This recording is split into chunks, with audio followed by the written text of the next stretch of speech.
One of the traps that I found myself in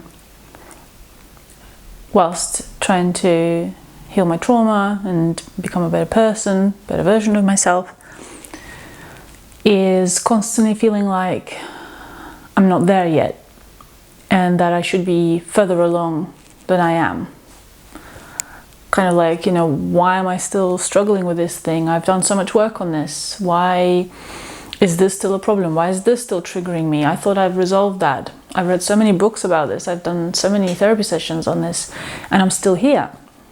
So I just kind of want to talk about this issue in this video and I guess give a perspective that will hopefully ease that struggle if you find yourself on the same path. I think the first thing I want to address is this idea of trying to get somewhere. Like if you're trying to heal yourself to be happier or to have some kind of success in life, I think the problem is that you're aiming to reach a certain place where it's like you walk there. It's like a physical space, where you walk and then you arrive. And that fundamentally is flawed as an idea when it comes to healing and bettering yourself as a human being, because that place doesn't exist.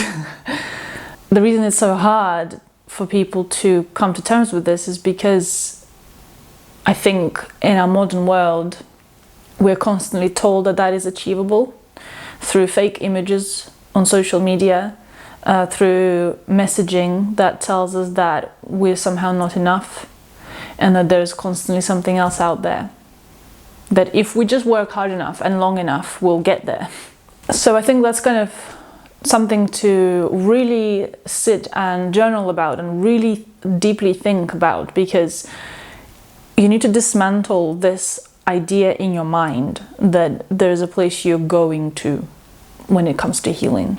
Because what that does, when you fully understand that it's not a place you're trying to go to, but a state you're trying to cultivate in the everyday, in the every moment, that does not depend on where you currently are circumstantially. If you come to terms with that, then the whole journey becomes a hell of a lot easier. And it stops being shame-induced. Because what propels us forward is this belief that we are somehow inadequate and there's more work that we need to do on ourselves. So if you really struggle with this kind of push and pull dynamic of like striving and like running somewhere all the time, trying to consume more information and do as many things as possible to heal yourself, and you're constantly being pushed back by this, like, you're not there yet, oh, there you go, another relapse, another trigger, that throws you off your balance, and you sink in that, the feeling that you will experience there is this like tremendous amount of shame that is then propelled by the thoughts of, why am I not there yet? I should already know how. I should have dealt with this by now. My personal belief is that the origin of this dynamic comes from childhood, and then it gets perpetuated by the way we have structured our society. In an ideal situation, kind of in an ideal perfect world, the way we would have been parented and treated kind of by our peers and our teachers and whoever else is around us is with patience. When we stumble, when we trip and fall, when we break another glass or smear paint on the walls, or whatever it is that we continue to do wrong, and taking our time to learn, if that was met with patience time and time again, we would have learned subconsciously how to have that patience for ourselves. But for most people in the world today, that's just not the picture. And it might not have necessarily been your parents. As I said, it could have been a whole variety of people kind of rushing you on and making you feel like you're not good enough because you haven't got it yet, you know? It's like forcing us to grow up faster, to have it figured out, to have it sorted, to be proper. In an ideal situation, we would have been taught through example how to have compassion for ourselves, how to have compassion for our own intricacies and our individuality and our pacing, our nervous systems that we have no control over. And I think because we haven't had that foundation, it seems like generationally we are moving into this space where we're just constantly rushing and trying to get somewhere all the time. Like, I need to just be there already, you know, I should have been there yesterday. And this mentality, I think the reason we have this hustle culture and everyone is constantly rushing and as I said, trying to get somewhere yesterday, I think it's a trauma response, to be honest, to this innate feeling of shame, of not being relevant enough, of somehow else not being adequate enough, not good enough, not enough, just as a whole. I think that this need for speed and for efficiency, it comes from this innate lack that we feel in ourselves. And so we become even more efficient. You know, we are multitasking so that we can get more done, so we can fill the any little empty space with stuff and sound and information. And there is so little space to just be as you are. That's unfathomable to most people. How do you even do that? There's a retreat called Vipassana, and it's a meditation retreat where you are silent. So when you first do it, it depends what school you're following, but the traditional one is sort of like you have to go through the 10 days of it first. You don't have a choice, and you go into silence, and you're not allowed to have any contact with the outside world, including other people in the space. So you're not allowed to look anyone in the eye who is there with you doing this retreat. You're not allowed to talk. You're not allowed to have a phone. You're not allowed to write. You're not allowed to read. You're not allowed to do exercise. You can go for a walk for like an hour a day. The rest of the time you meditate for 10 hours a day. I know all of this because I'd done it, but I only lasted 5 days, and then I had to leave because I thought I'm going to go insane.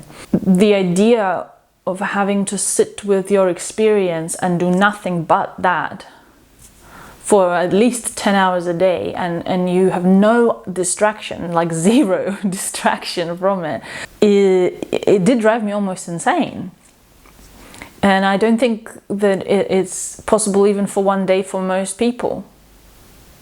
I don't know how I lasted 5, to be honest. I honestly thought I'm going to have I was having a panic attack, quite a severe one, and I was worried for my sanity. I was not ready for it, let's just be clear. It's not, because there are people who have gone through it and they liked it, and it was very eye-opening, and you know, I know how much you can get out of it. I was just not in a place of my life to do it. But this idea of having nothing to do but be and observe everything that is inside of you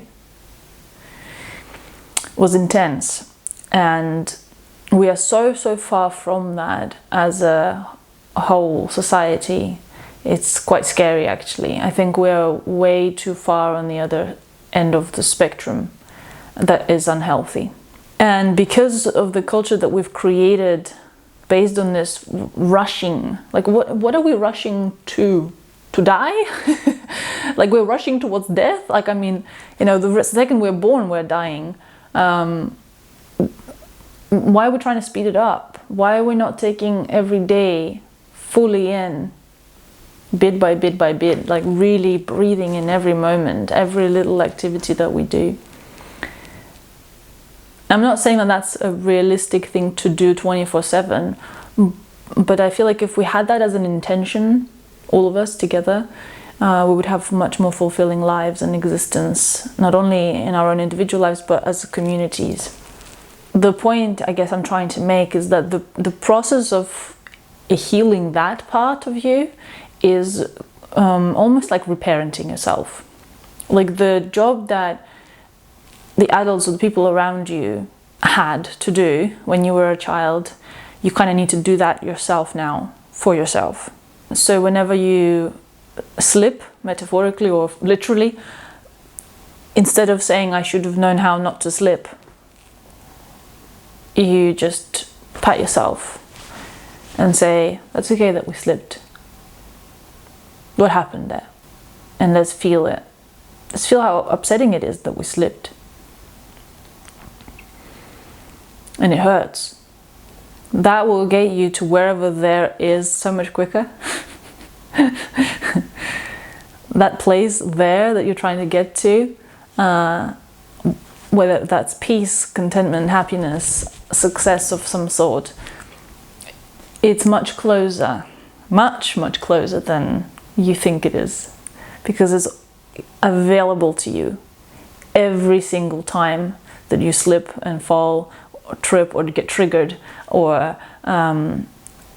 simply are sitting and doing nothing at all. Because that place that we're trying to get to is basically, it's just presence. And presence is available to you in every single moment of your life. It's just sometimes hard to reach, or we perceive it hard to reach.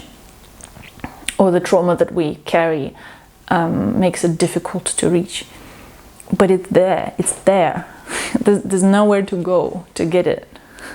So yeah, if this is all kind of new and doesn't quite make sense, I'll just encourage you to inquire into that on your own. And really seriously ask yourself these questions, whatever thoughts come up in your mind, like, oh, I'm not there yet. Well, where is there to start with? Why do you need to get there? Like, what's the aim? What's the result that you're trying to achieve by getting there? I mean, these two is enough, to be honest. Like, just if you can ponder on those two and actually find some answers, you'll be halfway there. Because you will realize that when you unravel those two questions, that underneath it is some kind of lack and inadequacy, and the place you're trying to get to is self-acceptance and peace. And both of those things are achievable in every single moment if you just slow down and give yourself patience and compassion. I think I'll leave that here as it is. I'd love to hear your thoughts on this. If you've got any questions, please leave them down below in the comments. Subscribe if you haven't already. Like this video if this was useful. And let me know also in the comments below if there's any specific topics that you'd like me to cover. And I'll see you in the next one.